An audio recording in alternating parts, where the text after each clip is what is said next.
Hello बच्चों, last video में अपन ने प्रश्नावली 10 कंप्लीट कर ली थी। आज हम स्टार्ट करेंगे अध्याय 11, वृत्तों से संबंधित क्षेत्रफल।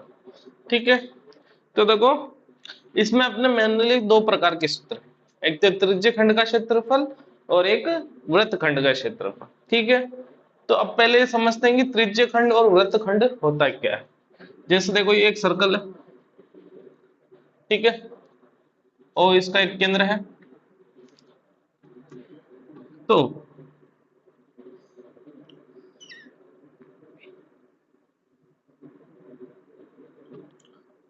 दो त्रिज्याओं के मध्य का जो क्षेत्र होता है उसे त्रिज्य खंड कहते हैं।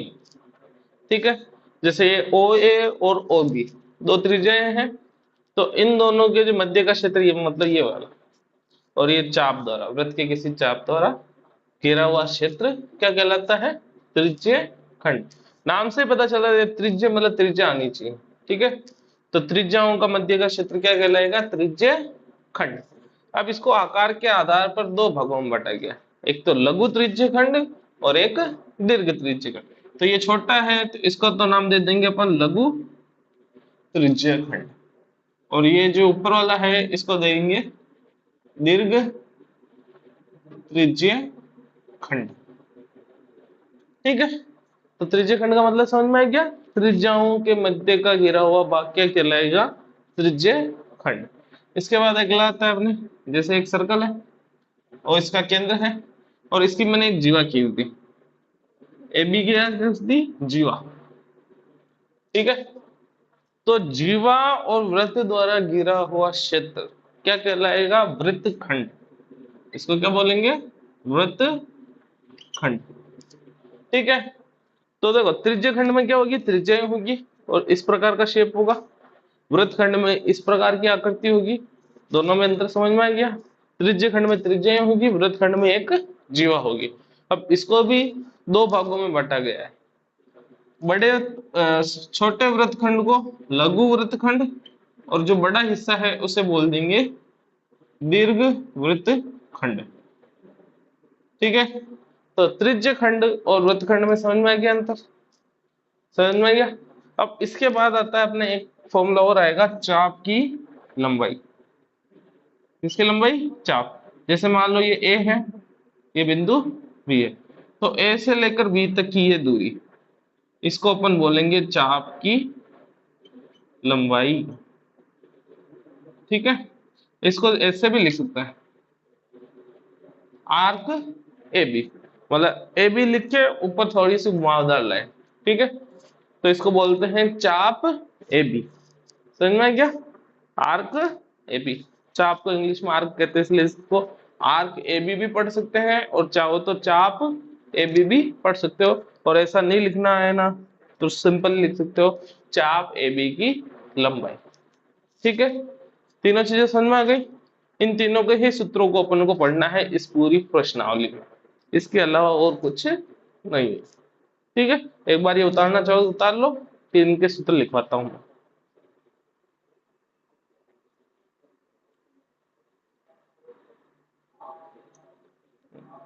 तो देखो पहला सूत्र, त्रिज्य खंड का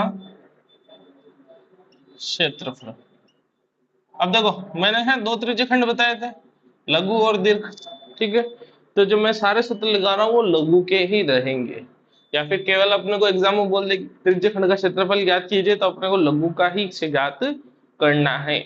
जब तक कि ये नहीं बोल दे कि दीर्घ त्रिज्य खंड का ज्ञात करना है तब तक अपन दीर्घ त्रिज्य खंड का क्षेत्रफल ज्ञात नहीं करेंगे।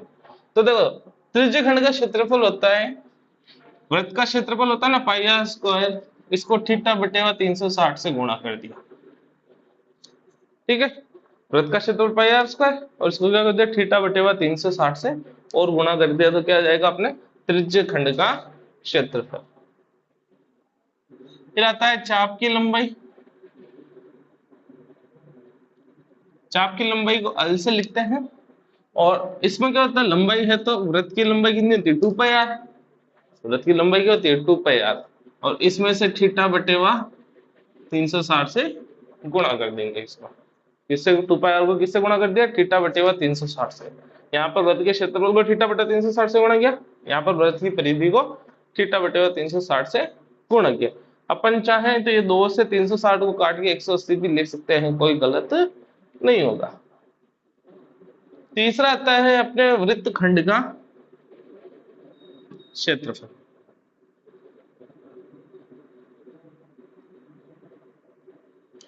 ठीक है, अब एक वृत्त खंड का क्षेत्रफल ज्ञात करने का सूत्र होता है पाई आर स्क्वायर थीटा बटे 360, मतलब जो त्रिज्य खंड का क्षेत्रफल है माइनस त्रिभुज का क्षेत्रफल। अब जो त्रिभुज बन रहा होगा ना उसका क्षेत्रफल माइनस कर देंगे। इसको ऐसे समझो, जैसे ये एक वृत्त है, ये मैंने क्या बना दिया वृत्तखंड, मेरे को क्या चाहिए इसका क्षेत्रफल चाहिए ना, तो इसको क्या करेंगे, ये ओ बिंदु, ये ए बिंदु, ये बी बिंदु। तो देखो ये पूरा क्या हो गया एक त्रिज्य खंड, तो ये रहा त्रिज्य खंड। इसमें से ये वाला त्रिभुज हटा दो तो वृत्तखंड आ जाएगा, तो ये मैंने माइनस त्रिभुज का क्षेत्रफल कर दिया। समझ में आई बात। तो वृत्तखंड का क्षेत्रफल ज्ञात करने के लिए त्रिज्य खंड के क्षेत्रफल में से त्रिभुज का क्षेत्रफल माइनस कर देंगे। और इसके अलावा एक और सूत्र है वृत्तखंड का,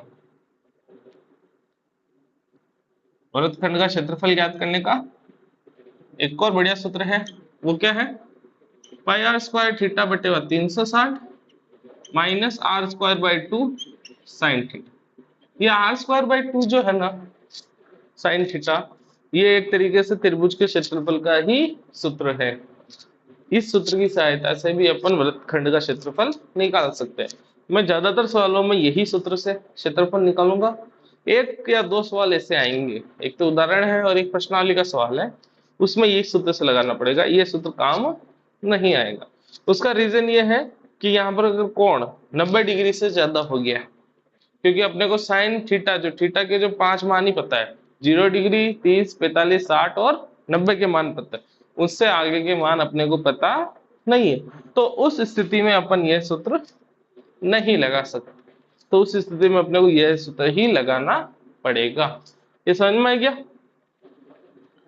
एक वृत्त त्रिज्य खंड का एक और सूत्र भी बनता है, वैसे मैं लिख देता हूं, त्रिज्य खंड का क्षेत्रफल 1/2 अल इंटू आर। अल क्या है, ये चाप की लंबाई। अगर यहाँ चाप की लंबाई पुट कर दोगे ना तो ये त्रिज्य खंड का क्षेत्रफल आ जाएगा। तो ये सूत्र भी लगा सकते हैं। ये सूत्र वैसे नॉर्मली तब लगाएंगे जब अपने को चाप की लंबाई दे रखी होगी और त्रिज्या दे रखी होगी, त्रिज्य खंड का पूछ रहा होगा ना, तो इस सूत्र से कर लेंगे, थोड़ा इजी पड़ेगा, वरना इससे भी कर सकते हो, कोई गलत नहीं होगा। समझ में आ गया।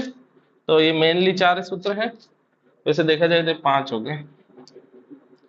5 सूत्र अपने काम आएंगे और कोई काम नहीं आएगा। बता लीजिए, फिर प्रश्नावली स्टार्ट करते हैं।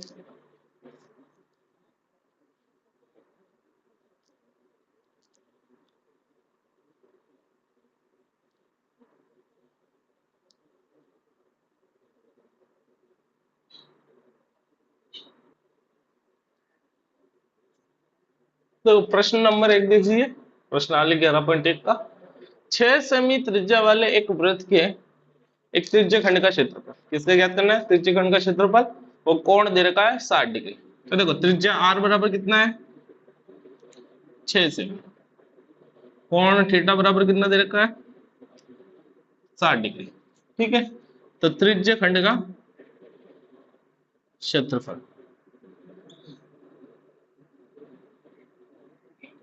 क्या बताया, वृत्त के क्षेत्रफल को थीटा बटे 360 से गुणा कर दो। वृत्त का क्षेत्रफल पाई आर स्क्वायर, इसको थीटा बटा 360 से गुणा कर दिया। पाई का मान 22/7, ठीक है, ऐसे लिख सकते हो ना। आर स्क्वायर मतलब आर कितना 6 है, तो 6 इंटू 6, थीटा का मान 60 और भाजक में 360 डिग्री। ठीक है, पाई को ऐसे लिख सकते हो 22/7 डायरेक्ट, 360 को ऐसे इन सबके बटे में लिख सकते हो, कोई फर्क नहीं पड़ता। 0 से 0 कट गया, 6 के इससे काटा 6 बार और 6 को वापस 6 बार। ठीक है, अब 6 को इससे गुणा कर देते हैं, 6 दूनी 12, 6 दूनी 12, 132/7 सेमी स्क्वायर, यही अपने आंसर है। ठीक है, उतार लीजिए।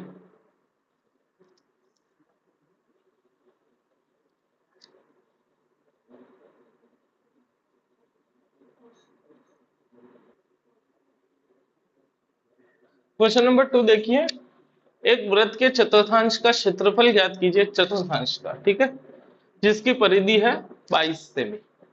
ठीक है, तो देखो वृत्त की परिधि कितनी देर की है, 22 सेमी, और परिधि का सूत्र क्या होता है, 2 पाई आर बराबर 22। तो दो यही, पाई का मान 22 बटे 7, आर बराबर 22। तो आर बराबर क्या होगा, देखो जो ऊपर है वो तो नीचे आ जाएंगे, मतलब 2 और 22 तो नीचे, और ये जो नीचे है ना 7, जैसे ये नीचे है तो ये ऊपर चला जाएगा। ठीक है, तो 22 से 22 कट गए, तो आर का मान कितना आ गया, 7 बटे 2 सेमी। ठीक है, अब ये वृत्त है, इसका चतुर्थांश मतलब ये 4 हिस्से कर दिए। ठीक है, तो इसके एक चतुर्थांश का क्षेत्रफल अपने को चाहिए, मतलब इसका। अब ये क्या है, ये त्रिज्या, ये भी त्रिज्या, क्या बन रहा है, त्रिज्य खंड, त्रिज्य खंड का सूत्र लगाना है, लेकिन अपने को कोण नहीं दे रखा, तो कोण निकाल सकते हैं। ये पूरा कोण कितने डिग्री होता है, 360। अब इसके कितने हिस्से कर दिए, 4 हिस्से, तो 4 का भाग दे देंगे। ठीक है, तो वृत्त के चतुर्थांश का कोण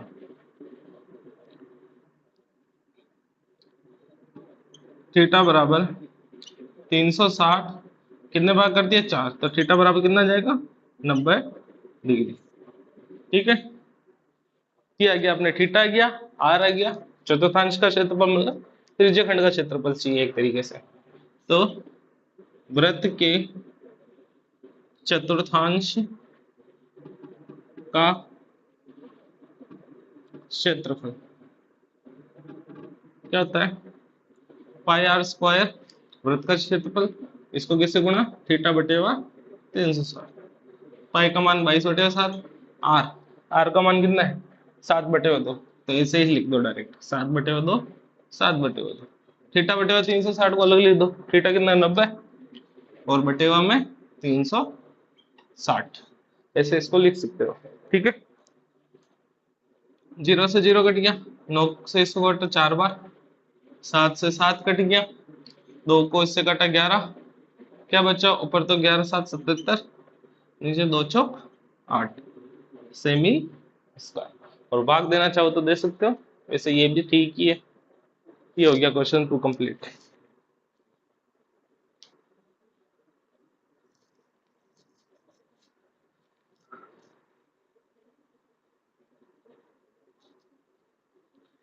क्वेश्चन नंबर 3 देखिए, एक घड़ी की मिनट की सुई जिसकी लंबाई 14 सेमी, इस सुई द्वारा 5 मिनट में रचित क्षेत्रफल। अब देखो घड़ी की सुई ऐसे होती है, 5 मिनट में ये यहाँ आ जाएगी, तो ये क्षेत्रफल ज्ञात करना है। तो क्या है ये, एक तरीके से त्रिज्य खंड, और जो घड़ी की सुई की लंबाई होगी वो क्या हो जाएगी, इसकी त्रिज्या आर। ठीक है, तो आर आ गया, थीटा नहीं है अपने पास, तो थीटा निकालना पड़ेगा। ठीक है, तो इसको समझ लो, मिनट की सुई की लंबाई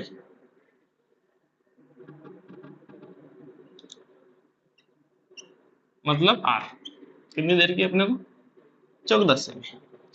ठीक है, अब देखो 5 मिनट में कितने डिग्री का कोण बनाएगा, ये ज्ञात करने के लिए सबसे पहले अपन ज्ञात करेंगे 1 मिनट में कितना बनाती है, फिर उसको 5 से गुणा कर देंगे। अब 1 मिनट में कितना बनाती है ज्ञात करने के लिए पहले देखो कौन सी सुई की बात हो रही है, मिनट की सुई।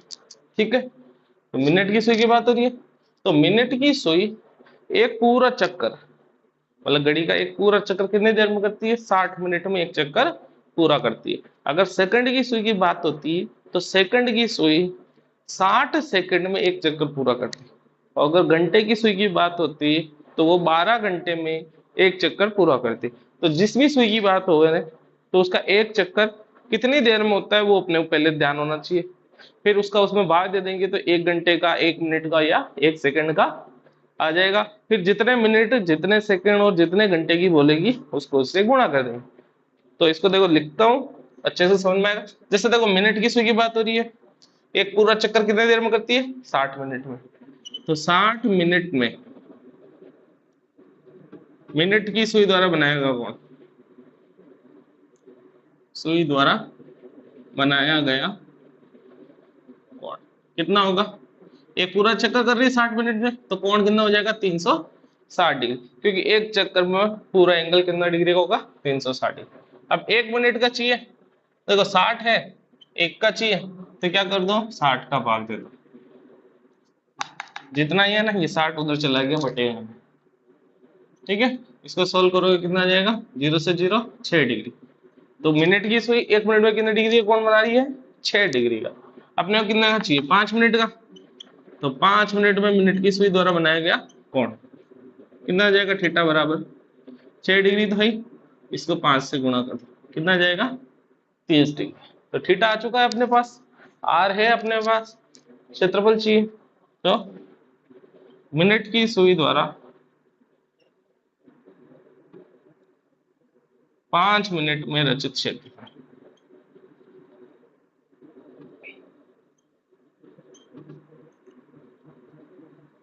क्या फॉर्मूला होता है, पाई आर स्क्वायर थीटा बटेवा 360, पाई का मान 22/7, आर का मान कितना है 14,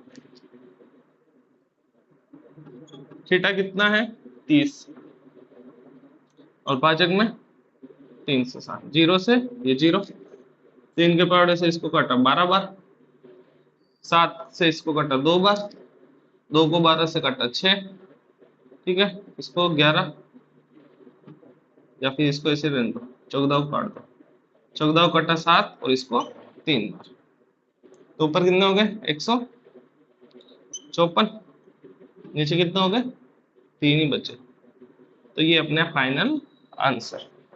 ठीक है, उतार लीजिए इसको।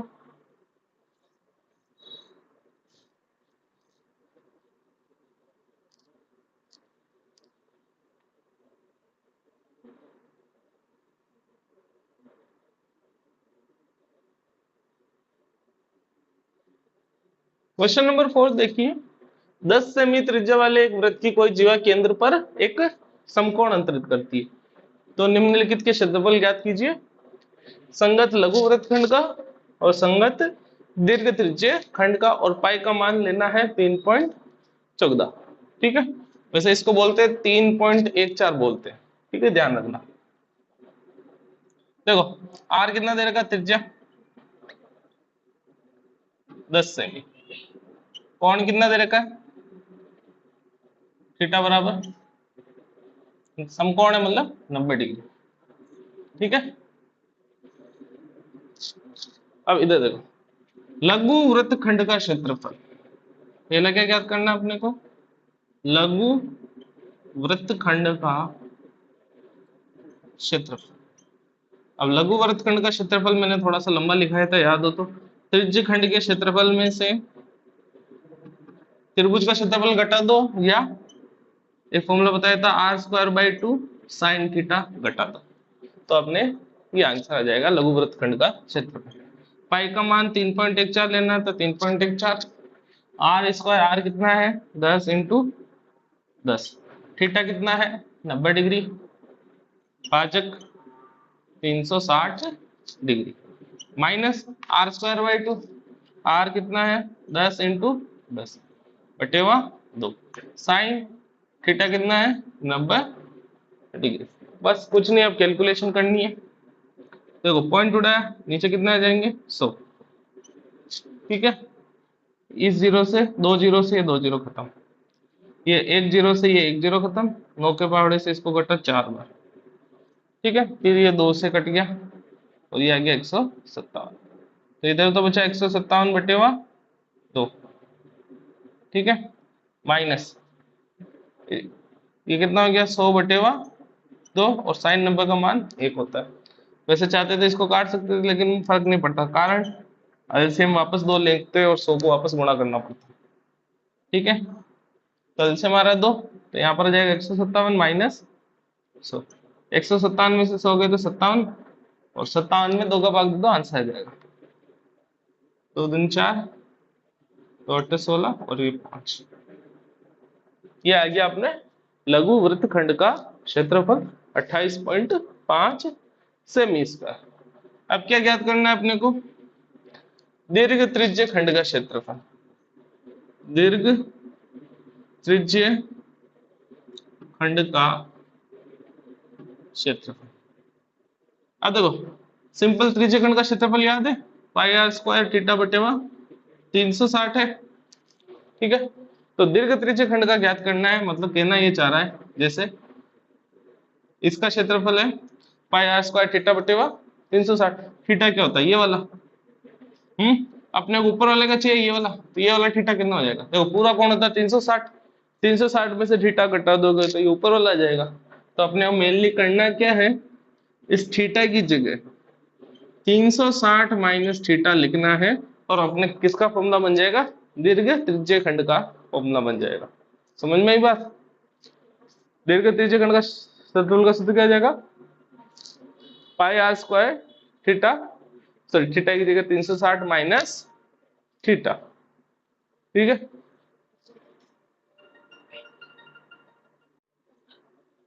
ठीक है, ये समझ में आ गया 360 माइनस थीटा क्यों किया। पाई का वैल्यू पुट करके सॉल्व कर लो, 3.14 आर का मान ये रहा 10 इंटू 10, 360 माइनस थीटा का मान 90 डिग्री भाजक 360।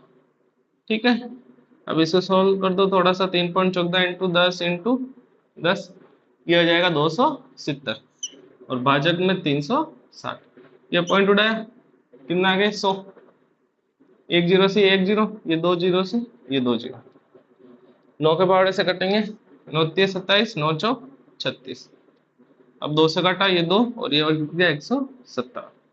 अब इसको गुणा कर दो, 3 7 21 हासिल लगे 2, 3 पंजे 15 2 17 हासिल लगा 1, 3 एकम 3 और 1 4, भाजक 2। अब कार भाग दे दो इसमें 2 3 5.5 सेमी स्क्वायर। ये हो गया अपने दीर्घ त्रिज्य खंड का क्षेत्रफल। ठीक है, अब बाकी के बचे हुए क्वेश्चन अपन नेक्स्ट वीडियो में करेंगे। आज के लिए इतना ही, धन्यवाद।